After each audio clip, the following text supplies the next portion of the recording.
Merci. J'étais parti dans le nirvana du Dalaïste Lama. J'étais rendu dans des hautes sphères de la conscience. J'ai dû refuser le contrat du Dalai Lama qui me demandait de le remplacer.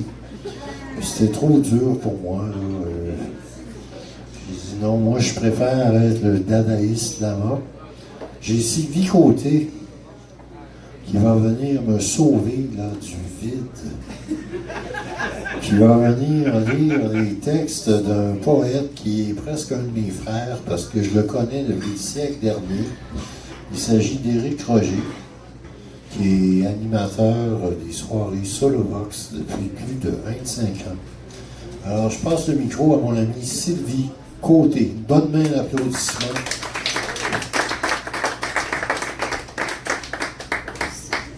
Oui, c'est ça. Éric va nous revenir à un moment donné. Là, il y a eu des temps de pause. Puis, c'est quelqu'un qu'on aime beaucoup. Moi, il m'a beaucoup encouragé tout le monde dans la poésie.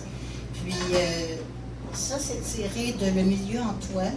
Puis, je voulais juste faire une parenthèse. Réal Lavigne me disait de dire que ça va être à 1h, le 19 avril. C'est ça? Bon. Hein? Oui, c'est ça. Ça va être à 1h. De l'après-midi. De l'après-midi. Extrait de Le milieu en toi. Saisir l'éveil des heures.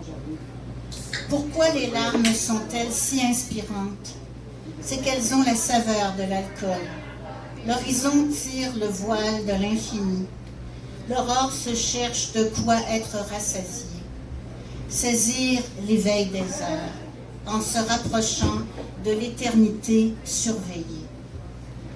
Dans le silence du cri de l'automne, le stylo est mon meilleur ami, mais je ne boirai pas toute son encre.